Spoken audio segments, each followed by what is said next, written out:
Are you a beginner or weak in English? Do you want to learn or want to improve your English? Do you want to be a good speaker in English? Then this channel is suitable for you.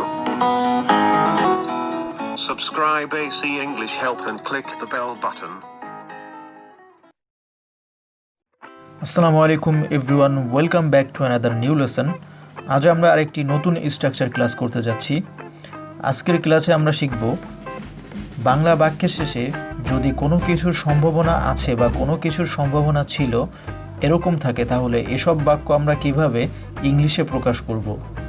এজন্য আমাদের একটা structure মনে রাখতে হবে, যেমন subject plus be verb, অর্থাৎ am, is, are, was, were plus likely to plus verb one, অর্থাৎ ভার্বের প্রেজেন্ট ফর্ম প্লাস এক্সটেনশন।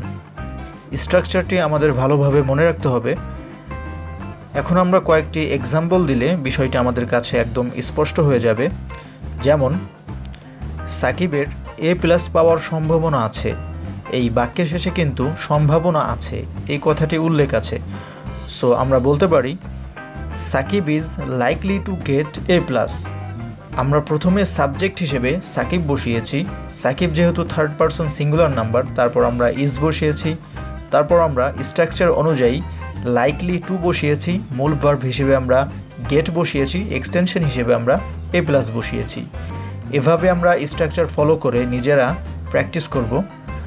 এখন আমি আরেকটি এক্সাম্পল দিচ্ছি। আজ বৃষ্টি হওয়ার সম্ভাবনা আছে, it is likely to rain today. তার স্কলারশিপ পাওয়ার সম্ভাবনা আছে, he is likely to get scholarship. আবদুল্লার রাঙামাটি যাওয়ার সম্ভাবনা ছিল, Abdullah was likely to go Rangamati. তার চাকরি পাওয়ার সম্ভাবনা ছিল, he was likely to get the job. এভাবে আমরা স্ট্রাকচারটি ফলো করে আমাদের প্রয়োজন মতো অসংখ্য বাক্য আমরা তৈরি করতে পারবো। এজন্য আমাদের ভার্ব এবং কিছু ওয়ার্ড পরিবর্তন করতে হবে। আমরা সেন্টেন্সের ভার্ব এবং কিছু ওয়ার্ড পরিবর্তন করে আমাদের ইচ্ছা মতো আমরা অনেক বাক্য তৈরি করতে পারবো। এখন এই বাক্যটি যদি আমরা নেগেটিভ অর্থাৎ না বোধকে প্রকাশ করতে যাই, তাহলে আমাদের কি করতে হবে? এজন্য আমাদের যা করতে হবে, আমরা এখানে বি ভার্ব হিসেবে যে am, is, are, was, were বসিয়েছি, এরপর আমাদের একটা নট বসাতে হবে। তারপর বাকি স্ট্রাকচার যেভাবে আছে এভাবেই থাকবে, শুধু আমাদের এম, ইজ, আর, ওয়াজ, ওয়্যারের পর একটা নট বসাতে হবে। একটি এক্সাম্পল দিলে বিষয়টি আমাদের কাছে একদম স্পষ্ট হয়ে যাবে। যেমন সাকিবের ভালো রেজাল্ট করার সম্ভাবনা নেই, Sakib is not likely to get good result.